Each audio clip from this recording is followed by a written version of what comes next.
নমস্কার, বাংলা বার্তা থেকে বলছি সন্ময় বন্দ্যোপাধ্যায়। জাস্টিস অভিজিৎ গাঙ্গুলি তো রিটায়ার করছেন, আগাম অবসর নিচ্ছেন, 5 মাস আগে অবসর নিচ্ছেন এবং তারপর তিনি ঘোষণা করবেন কোন রাজনৈতিক দলে যাবেন, নির্বাচনে যাবেন কিনা, নির্বাচনে লড়বেন কিনা, নানান কথা ঘোষণা করবেন। মঙ্গলবার দিন দুপুর 2টোয় ওই মাস্টারদা সূর্য সেনের মূর্তির তলায় ঘোষিত হবে সেই বার্তা। কিন্তু এই একটা বার্তাতেই এ রাজ্য সরকারটা কীরকম টলে গেল, নবান্নটা কীরকম টলে গেল। চোখের সামনে দেখতে পাচ্ছি নবান্নটা টাক টাক টাক টাক টাক টাক করে দুলছে, কালীঘাট দুলছে, নবান্ন দুলছে, তৃণমূলের মধ্যে প্যানিক তৈরি হয়ে গেছে। একটা মাস্টার চালে, কিসের চাল? জাস্টিস অভিজিৎ গাঙ্গুলিকে বিচার ব্যবস্থা থেকে বার করে নিয়ে এসে নির্বাচনী রণাঙ্গনে মমতা বন্দ্যোপাধ্যায়কে চ্যালেঞ্জ ছুড়ে দেওয়া।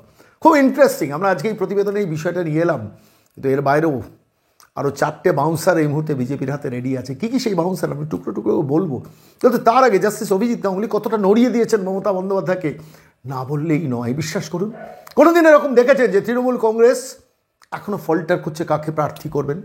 অন্য যে কোনো সময় তৃণমূল কংগ্রেস আগে প্রার্থী তালিকা ডিক্লেয়ার করে, তারপরে সিপিএম, তারপরে কংগ্রেস, তারপরে বিজেপি, শেষ মুহূর্তে গিয়ে কংগ্রেস বিজেপি নাম ডিক্লেয়ার করে। এদিন লোকসভা নির্বাচন ডিক্লেয়ার হওয়ার অনেক আগে দানটা চেলে দিলেন নো ওয়ান এলস, বিজেপির সর্বভারতীয় নেতৃত্ব 42-এর মধ্যে 20টা নাম অ্যানাউন্স করলেন। কিন্তু সেখানে একটা গলদ থেকে গিয়েছিল, টুকরো গলদ। সেটা হচ্ছে পবন সিংকে ডিক্লেয়ার করা হয়েছিল আসানসোল লোকসভা কেন্দ্রের প্রার্থী। তিনি ভোজপুরি গায়ক এবং নায়ক।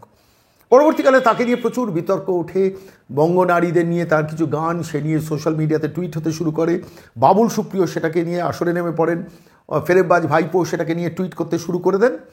খুব দ্রুত অবস্থাটা সামলে নেন বিজেপির সর্বভারতীয় নেতৃত্ব। তারা তাঁকে দিই, ভোজপুরি নায়ক গায়ককে দিই, পবন সিংকে দিই, উইথড্র করিয়ে নেন যে আমি ব্যক্তিগত কারণে এই প্রার্থী পদে আর দাঁড়াচ্ছি না, আমার একটা অন্য কারণ আছে। কী কারণ আমরা জানি না, কিন্তু এই যে উইথড্রলটা, এটা কিন্তু একটা স্মার্ট গেম। আমি কেন বলছি? ধরুন জেদ করে বিজেপি যদি সর্বভারতীয় নেতৃত্ব পবন সিংকে ওখানে রেখে দিতে পারতো, তাই অ্যান্টি বেঙ্গলি ফিলিংস এক, কেন তিনি বিহারের আরা জেলার মানুষ, অ্যান্টি বাঙালি মহিলা ফিলিংস, সেটাকে কিন্তু তৃণমূল কংগ্রেস খুব সূক্ষ্মভাবে বাংলার মানুষের মধ্যে পেনিট্রেট করিয়ে দিতে পারতো। ফলে তাকে দিয়েই উইথড্র করলো। বিজেপি বললো না যে আমরা তাকে প্রার্থী করছি না। যেটা হলো যে ভোজপুরি গায়ক নায়ক পবন সিং তিনি নিজেই বললেন যে আমি প্রার্থী হচ্ছি না। ফলত আলটিমেটলি তাকে দিয়ে উইথড্র করানো, এটাও কিন্তু একটা স্মার্ট গেম হিসেবে আমার মনে হয়েছে। ফলত আলটিমেটলি 19 জন প্রার্থীর নাম এই মুহূর্তে আসলে তারা ইতিমধ্যে প্রচারে নেমে পড়েছেন হই করে। তখন তৃণমূল কংগ্রেস সুদীপ বন্দ্যোপাধ্যায় না সুদীপ বন্দ্যোপাধ্যায়, সুদীপ বন্দ্যোপাধ্যায় না সুদীপ বন্দ্যোপাধ্যায়, এই চর্চা চলছে। অর্থাৎ সুদীপ বন্দ্যোপাধ্যায়কে কুণাল ঘোষকে দিয়ে ফেরেববাজ ভাইপো সরানোর প্রক্রিয়াতে রয়েছেন। তার মধ্যে আবার কুণাল ঘোষের মুখপত্র পদ গেছে বলে বাজারে খবর। অর্থাৎ ঘেঁটে রয়েছে তৃণমূল কংগ্রেস এক। ওদিকে কংগ্রেস সিপিএমের সঙ্গে যৌথ আওতাতে যাবে না তৃণমূলের সঙ্গে যাবে, দিল্লি নেতৃত্ব এখনও সেটা নিয়ে ঘেঁটে আছে। পরিস্থিতিটা একটু ভালো করে খেয়াল করুন। তার মধ্যে বিজেপি এর মধ্যে বাকি 22টা প্লাস 23টা আসনের প্রার্থীর পদ যে কোনো মুহূর্তে ঘোষণার অপেক্ষায় রয়েছে। আমরা যা যা খবর সংগ্রহ করেছি টুকরো টুকরো করে সেগুলো আপনাদের কাছে দেব। কিন্তু আমরা দেখেছেন আপনারা অনেক পোর্টাল, অনেক ডিজিটাল লম্বা তালিকা নিয়ে আমাদের প্রার্থী তালিকা আমাদের হাতে বলে বসে গেছেন, এমনকি ইলেকট্রনিক্স মাধ্যম পর্যন্ত বসে গেছে। আমি প্রচুর খবর তথ্য হাতে পাওয়ার পরও একদিনের জন্য মনে হয়নি বাংলা বার্তায় আপনাদেরকে ঠকানো। তার কারণ যে প্রার্থী তালিকা নিয়ে যারা বসেছেন তারা সবই ওই ডুপ্লিকেট প্রার্থী তালিকা। প্রার্থী কে হবেন বিজেপির সর্বভারতীয় নেতৃত্ব ছাড়া কেউ জানেন না।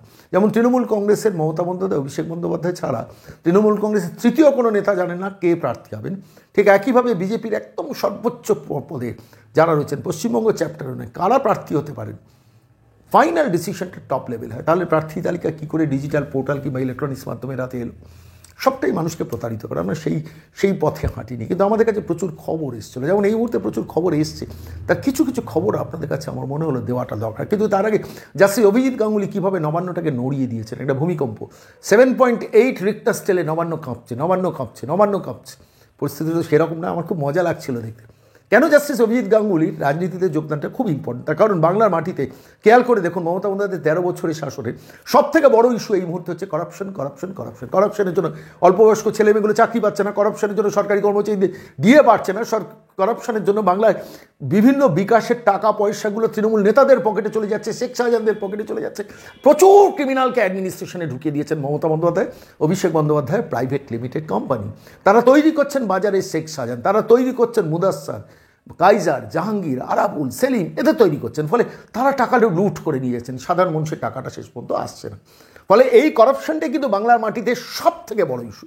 আর এই করাপশনই মানুষের অধিকার কেড়ে নিয়ে যাচ্ছে, করাপশনই কন্ট্রাকচুয়াল কর্মীদের পার্মানেন্ট হতে দিচ্ছে না, করাপশনই সিভিক ভলেন্টিয়ারগুলোকে আলটিমেটলি স্থায়ী পদে রিক্রুটমেন্টের ক্ষেত্রে অন্তরায় হয়ে যাচ্ছে, করাপশনই চুক্তিভিত্তিক শিক্ষকরা পার্মানেন্ট হতে পারছে না, করাপশনই ওই পার্ট টাইম ওই প্যারা টিচারদের শেষ পর্যন্ত মাইনেটা আর বাড়ছে না, করাপশনই কিন্তু শেষ পর্যন্ত রাজ্যের বিভিন্ন জায়গায় সরকারি পঞ্চায়েত, পুরসভা, জেলা পরিষদ, গ্রাম পঞ্চায়েতে সমস্ত চাকরিগুলোকে কুড়ে কুড়ে খেয়ে নিচ্ছে।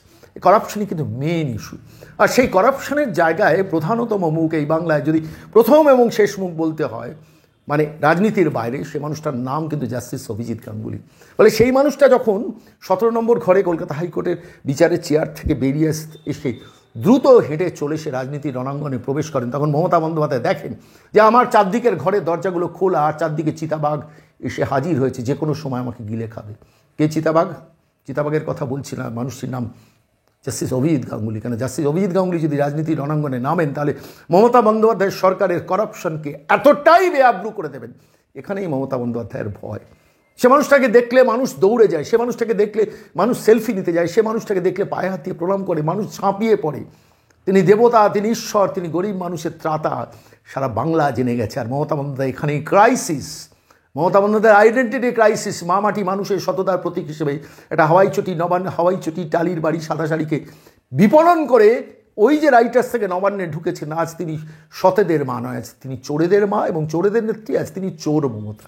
ফলত আলটিমেটলি সেই জায়গাটাকে যদি চ্যালেঞ্জ করেন জাস্টিস অভিজিৎ গাঙ্গুলির মতো একটা super human character, larger than life একটা ক্যারেক্টার, সেটাতেই মমতা বন্দ্যোপাধ্যায়ের ভয়। ধরুন আমি বলছি হাওড়ার কোনো একটা জায়গায় সভা, কিংবা হুগলির কোনো একটা জায়গায় মমতা বন্দ্যোপাধ্যায় সভা করছে, তার 3 দিন বাদে যদি জাস্টিস অভিজিৎ গাঙ্গুলিকে সেখানকার মানুষকে বলেন ওই ভদ্রমহিলাকে বিশ্বাস করবে না, ওটা চোর, কার কথা মানুষ বিশ্বাস করবে? এটাতেই মমতা বন্দ্যোপাধ্যায়ের ভয়। কেন এমন একটা মানুষকে রাজনীতির রণাঙ্গনে, দেখুন পলিটিক্সের রাজনীতির লক্ষ্যে মানুষ যতটা বিশ্বাস করে, তার থেকে অনেক বেশি বিশ্বাস করে কিন্তু এই ধরনের সুপার হিউম্যান ক্যারেক্টারগুলোকে।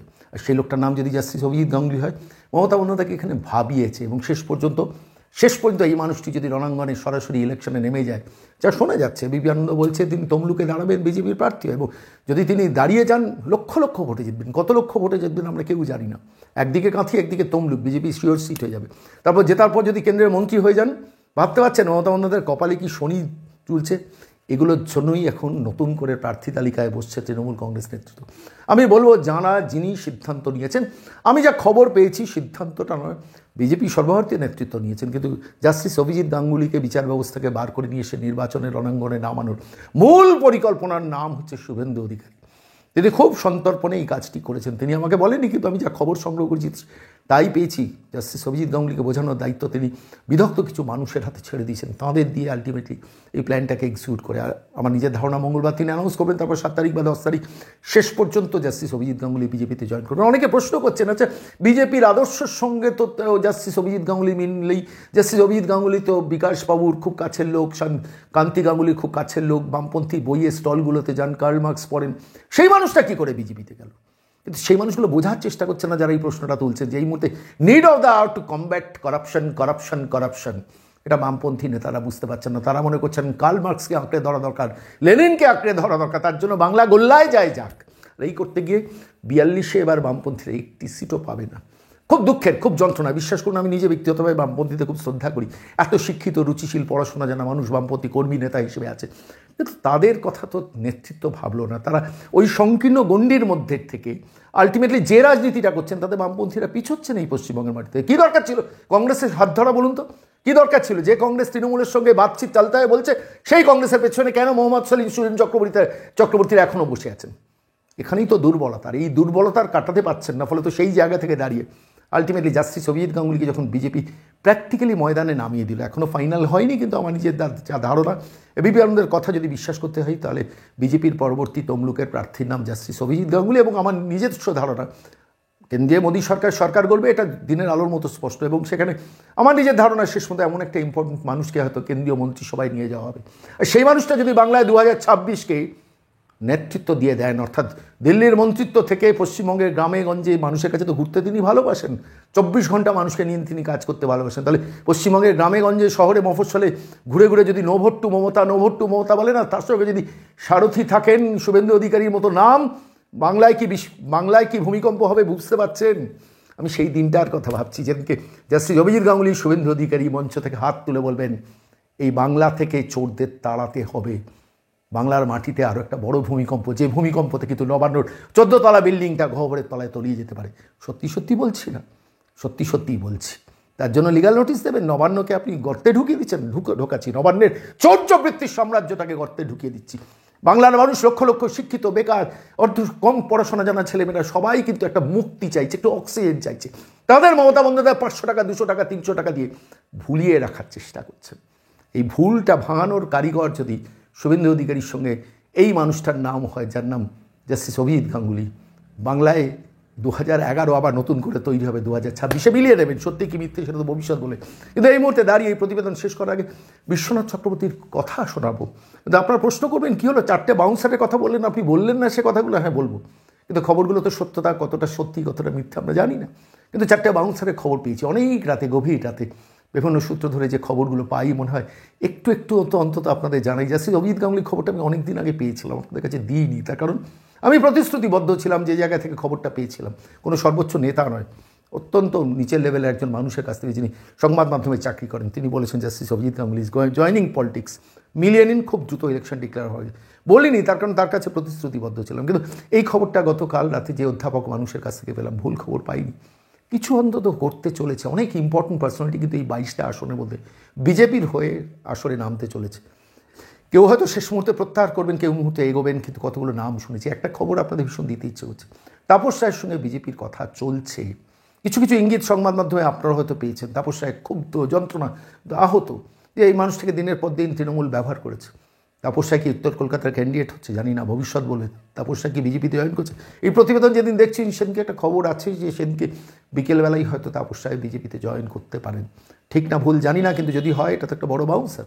অনেক নাম বাতাসে ভাসছে, সত্য মিথ্যা জানি না। নজরুল ইসলামকে ফিল করার চেষ্টা হচ্ছে, ঝুলন গোস্বামী মহিলা ক্রিকেটের ক্যাপ্টেন, তার নামটা বাতাসে ভাসছে। ডাক্তার কুণাল সরকার, তার নামটা ভাসছে। সত্যি মিথ্যে জানি না, বিশ্বাস করুন। অনেক বড় বড় নাম, আরও বড় বড় নাম আমার কানে এসছে। হয়তো এরা কেউই প্রার্থী হবে না, আবার হতেও পারেন। যদি হয় খবরটা দিয়ে রাখলাম, আমার মনে হলো বাংলা বার্তার দর্শকরা তাদের কখনো মিসলেট করা উচিত। আমি আবার বলছি, যে যে সূত্র ধরে খবর পাচ্ছি সবটাই যে ঠিক, সবটাই যে ভুল, কোনোটাই নয়। মিলতেও পারে। জাস্টিস গাঙ্গুলির খবরটা পেয়েছিলাম, এখন মনে হয় তার কাছে প্রতিশ্রুতিবদ্ধ ছিলাম। কিন্তু যদি সেদিন বলে দিতাম, আপনারা অনেক দিন আগে থেকে জানতেন। তিনি বলেছেন, শর্মাবাবু আমাকে হাত ছুঁয়ে বলুন যে আপনি খবরটা দেবেন না, তারপর থেকে খবরটা দেয়। আমার অনেক খুব ইন্টারেস্টিং খবর আমাদের দফতরে আসে, খুব বিশ্বাসযোগ্য নাম, কিছু বিখ্যাত নাম, প্রখ্যাত নাম, বর্তমান আইপিএস অফিসার, বর্তমান আইএস অফিসার, নিজের ফোন থেকে না অন্য ফোন থেকে কোনো না কোনো সূত্র ধরে ফোনে তাদের সঙ্গে কথা, প্রচুর তথ্য কালেকশন করি। তথ্যের খনি, তথ্যের ভাণ্ডার বাংলার বার্তার জন্য করে তুলছি। আপনারা সঙ্গে থাকবেন, কথা দিচ্ছেন তো? আপনাদের জন্য আমরা রাখবো যেগুলো একদম ভেরিফাই করে, আমরা চট করে যে কোনো খবর মানুষের কাছে আনি না। আমরা জানি সকাল 8টা বাজলেই আপনারা অপেক্ষা করে থাকেন বাংলার বার্তা কখন আসবে। সেইটার জন্য আমাদের কিছু দায়িত্ববোধও থাকে, যেখান থেকে ভুল খবর, মিথ্যে তথ্য দিতে চাই না। শুধু আজকের এই প্রতিবেদন শেষ করব। একটা অসামান্য বিশ্লেষণ করেছেন এবিপি আনন্দে অধ্যাপক বিশ্বনাথ চক্রবর্তী জাস্টিস অভিজিৎ গাঙ্গুলির পুরো বিষয়টা নিয়ে।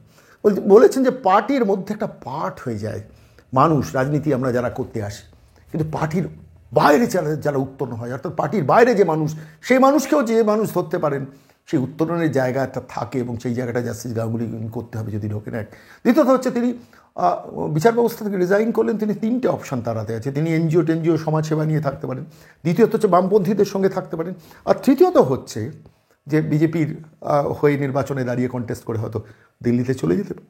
সব কিছু সম্ভব, রাজনীতির সম্ভাবনা শিল্প।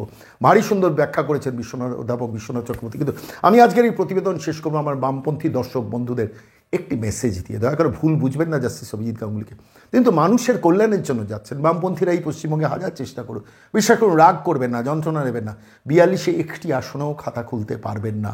তার কারণ বাইনারিটা সেট হয়ে গেছে। এই বাইনারিটা ভাঙার জন্য যে স্মার্টনেস বামপন্থী নেতৃত্ব দেখাতে পারেনি। 2026-এর জন্য তারা চেষ্টা করুন, পরিশ্রম করুন। যদি জাস্টিস অভিজিৎ গাঙ্গুলি এই সিদ্ধান্ত নেন শেষ পর্যন্ত বিজেপিতে জয়েন করবেন, তমলুক থেকে দাঁড়াবেন, সঠিক সিদ্ধান্ত। পাশে দাঁড়ান তার। সমস্ত মানুষ সমস্ত কিছুর ঊর্ধ্বে উঠে এই ভোটটায় তৃণমূলকে হারানোর জন্য এই ধরনের মানুষগুলোকে নির্বাচিত করে সংসদে পাঠান। জাস্টিস অভিজিৎ গাঙ্গুলি যদি বিজেপির সাংসদ হিসেবে নির্বাচিত হয়ে যান, আমার নিজের বিশ্বাস তিনি কিন্তু কাজ করবেন বামপন্থীদের জন্য, কেন বামপন্থীরাও মানুষের একটা অংশ, এটা বামপন্থীরা মাঝে মাঝে ভুলে যান। তারা মনে করেন আমরা মার্ক্সবাদী যেহেতু শুধু আমাদের একটা কোটিয়ারির জন্যই সমাজ ব্যবস্থা, না, সমাজের বৃহত্তর সমাজের জন্যই সমাজ, আর সেই সমাজের জন্যই জাস্টিস অভিজিৎ গাঙ্গুলির মতো মহামানবকে বিচার ব্যবস্থার কলকাতা হাইকোর্টের 17 নম্বর ঘর থেকে হেঁটে বেরিয়ে এসে রণাঙ্গনে মাস্টারদা সূর্য সেনের মূর্তির সামনে দাঁড়িয়ে ঘোষণা করতে হবে যে আমিই আছি এই লড়াইয়ে। সে লড়াইয়ে আপনার সঙ্গে থাকবেন না, আমি বামপন্থী বন্ধুদের বলছি। আর এই শেষ করার সময় প্রতিবেদনে সেই মানুষটি অধ্যাপক বিশ্বনাথ চক্রবর্তী ভারী সুন্দর মূল্যায়ন বিশ্লেষণ, আপনার হয়তো কেউ কেউ শুনেছেন, আমার মনে হলো আরেকবার আপনাদের শোনাই।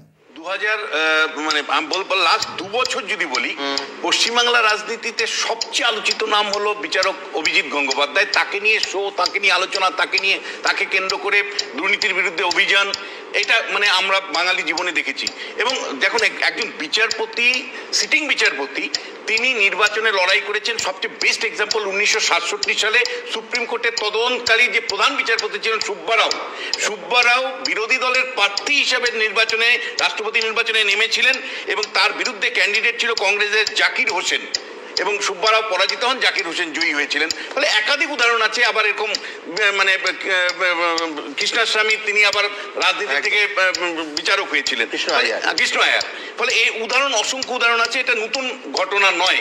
কিন্তু বাংলা রাজনীতির জায়গা থেকে যদি বলেন, বাংলার যদি সমসাময়িক ব্যবস্থা থেকে দেখেন, বৃহত্তম ঘটনা। এবার প্রশ্নটা যে আমি দেবাংশুর দ্বিতীয় পার্টটাকে আমি চ্যালেঞ্জ করছি, এই কারণেই চ্যালেঞ্জ করছি যে এই যে বিচার ব্যবস্থা যেটা চলে, সেটা হলো ইন্টিগ্রেটেড বিচার ব্যবস্থা। ধরুন, মানে জাস্টিস গাঙ্গুলি যতগুলো রায় দিয়েছেন, প্রত্যেকটা রায় চ্যালেঞ্জ হয়েছে ডিভিশন বেঞ্চে, হাইকোর্টে, সুপ্রিম কোর্টে। ফলে প্রত্যেকটা ফিল্টার হয়ে বিচার হয়েছে, তারপরে সেটা ইমপ্লিমেন্ট হয়েছে। ফলে এমন নয় যে প্রত্যেকটা সিবিআই তদন্তের সিদ্ধান্ত বারবার আপহেল্ড হয়েছে, তারপর সিবিআই তদন্ত হয়েছে। একেবারে, মানে যেটা নিয়ে প্রশ্ন উঠেছে যে শাসক দল সবসময় কেন উপরে নিয়ে যাচ্ছে। এবং আপনাকে এটাও বলি যে বিচারপতি সিঙ্গেল বেঞ্চের রায় ডিভিশন বেঞ্চে কিন্তু আফোল্ড হয়েছে অধিকাংশ 90% ক্ষেত্রে।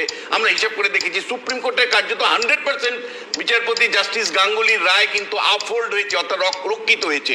ফলে এই মানে বিচারপতি যা বিচার করেছেন তার সাথে ওনার সিদ্ধান্তের কোনো সরাসরি সম্পর্ক, কোরিলেশন দেখানোর কোনো সুযোগ নেই। এইবার যে প্রশ্নটা আসছে, সবচেয়ে বৃহত্তম প্রশ্ন, যে দুটো শিবিরে বিভক্ত হবে। দেখুন, মানুষ দুভাবে দেখে অভ্যস্ত। মানুষ বিচারকের চোখ দিয়েও দেখতে চান, আবার সেই বিচারকের মাধ্যমে সমাজ সংস্কারও দেখতে চান। ফলে যারা বিচারককে কেবলমাত্র বিচারকের চেয়ারে দেখতে চান, তারা আহত হবেন, তারা মানে দুঃখ পাবেন যে বিচারক কেন তার ভূমিকার থেকে সরে আসলেন। কিন্তু অনেকেই মনে করেন ওই বিচারকের মধ্য দিয়েই আমি সংস্কার দেখতে চাই, রাজনৈতিক সংস্কার দেখতে চাই, সামাজিক সংস্কার দেখতে চাই। যার জন্য অধীর চৌধুরী একসময় বলেই ফেলেছিলেন উনি মুখ্যমন্ত্রী হন। তার মানে বিচারপতিকে রিফর্মের পার্ট হিসাবে যারা দেখতে চান, তারা ভীষণ খুশি হবে যে হ্যাঁ, রাজ্যে যেভাবে জোর জুয়ারি, মানে মারপিট বা মাসুল পাওয়ারের ছড়াছড়ি, সেখানে যদি একজন শুভবুদ্ধি সম্পন্ন মানুষ যে রাজনীতির সাথেই যুক্ত হন, তাতে ভ্যালু অ্যাড করবে। কিন্তু প্রশ্নটা হচ্ছে উনি কোন ভ্যালু অ্যাড করবেন। দেখুন, 3টে সম্ভাবনা দেখছি। একটা হলো অভিজিৎ গাঙ্গুলি যেভাবে আপন মনের মানুষ, এমন হতে পারে এই উপন্যাস পড়েই তিনি কাটিয়ে দিলেন, চিরজীবন কাটিয়ে দিলেন সাক্ষাৎকারে। হ্যাঁ, হয়তো দেখা গেল এনজিও করে বা বিভিন্ন রকম মানে কল্যাণমূলক কাজের মধ্য দিয়ে কাটিয়ে দিলেন, এটা সম্ভাবনা এক। দ্বিতীয় যে সম্ভাবনা আছে, যেটা বারবার বলার চেষ্টা করা হচ্ছে, যে এবং তৃণমূল বারবার বলছিলেন উনি তো বামেদের লোক, ফলে বই মেলাতে গিয়ে বামেদের স্টলে যাওয়াটা স্বাভাবিক প্রবণতা, তার মানে ওনার একটা ইনক্লাইনেশন আছে। আবার একই সাথে যখন কান্তি গাঙ্গুলি ডাকছেন, তখন কান্তি গাঙ্গুলির শিবিরে তিনি হাজির হচ্ছেন, জানিয়ে তৃণমূল কংগ্রেস থেকে তীব্র সমালোচনা, উনি বামেদের লোক, বামেদের এজেন্ট ইত্যাদি বলা হয়েছে। তাহলে কি সত্যি বামেদের মানে ভাটার মধ্যে জোয়ার আনার জন্য তিনি যাচ্ছেন? এবং ফাইনালি যেটা আছে, যে এটাও সম্ভাবনা উড়িয়ে দেওয়া যায় না, যে যেভাবে কেন্দ্রের শাসক দল তারা নতুন প্রার্থী আনবার চেষ্টা করছেন, নতুন মুখ আনবার চেষ্টা করছেন, সেই মুখের পার্ট হন কিনা সেটাও কিন্তু দেখবার প্রশ্ন আছে। কিন্তু বৃহত্তম যে প্রশ্নটা আসছে সুমনদা, সেটা হলো যে অভিজিৎ গাঙ্গুলি গত 2 বছর আলোড়িত নাম, ন্যায় বিচারের প্রশ্নে, সাধারণ মানুষের ন্যায় বিচার দেবার প্রশ্নে, বলা যায় কর্মপ্রার্থীদের আশা আকাঙ্ক্ষার প্রতীক হয়ে উঠেছিলেন। এখন সবচেয়ে বড় প্রশ্ন, সমাজের বৃহত্তম সমাজে গিয়ে তিনি আশা আকাঙ্ক্ষা পূরণ করতে পারেন কিনা তার নিজের কাছে সেটা বড় চ্যালেঞ্জ হলো। বেশ আমি একটা ব্যাপারে একমত যে মানে বিচারের মানে আসনে বসিয়ে যেভাবে দুর্নীতির বিরুদ্ধে ফোকাস করে উনি কথাগুলো বলতে পেরেছেন, একটা বৃহত্তম রাজনৈতিক প্ল্যাটফর্মে গিয়ে আমি দেখেছি বহু মানুষকে তারা কিন্তু অনেক সময় অ্যাবজর্ব হয়ে যান, সিস্টেমের দ্বারা অ্যাবজর্ব হয়ে যান, ফলে সেই বৈপ্লবিক ভাবনা চিন্তাগুলো কিন্তু রাজনৈতিক দলের কাছে বিক্রি করে দিতে হয়। সেটা আমি মানে মনোরঞ্জন ব্যাপারী থেকে শুরু করে একটার পর একটা তৃণমূলের নাম করার নেতাদের নাম বলবো যে শেষ পর্যন্ত তারা কিন্তু দলের মধ্যে অস্বস্তির মধ্যে থাকেন, যে সিস্টেম তাদেরকে গ্রাস করে নেয়। দ্বিতীয় যে বিষয়টা আমি বারবার বলছি, অরূপ বলুক দেবাংশু বলুক, যে বিচার উনি যেগুলো করেছিলেন সেই প্রত্যেকটা বিচার কিন্তু আমি বলছি ডিভিশন বেঞ্চে চ্যালেঞ্জ হয়েছে, ডিভিশন ক্ষেত্রে, তারপরে সুপ্রিম কোর্টে চ্যালেঞ্জ হয়েছে। ফলে অভিজিৎ বাবু এককভাবে কোনো বিচার করেছেন এটা ভুল ধারণা। এটা ইন্টিগ্রেটেড জুডিশিয়ারি সিস্টেম, এবং ইন্টিগ্রেটেড জুডিশিয়ারি সিস্টেম বিভিন্ন স্তরে ফিল্টার হয়ে বিচার হয়েছে। এবং আমি আবারও বলছি, শাসক দল তাদের মতন প্রচার চালাতে পারে, কিন্তু দুর্নীতির যে অভিযোগগুলো দিয়ে বিচার হয়েছিল তার 99% বিচারই কিন্তু আফোল্ড হয়েছে। অর্থাৎ বিচারপতি গাঙ্গুলি যে বিচার করেছেন সেই বিচারগুলোই কিন্তু আফোল্ড হয়েছে। ইনফ্যাক্ট এখন যে তদন্তগুলো হচ্ছে, আপনি যদি গোড়ায় যান, সেটা হচ্ছে একেবারে। জাস্টিস গাঙ্গুলি রায়। আমি এইখানে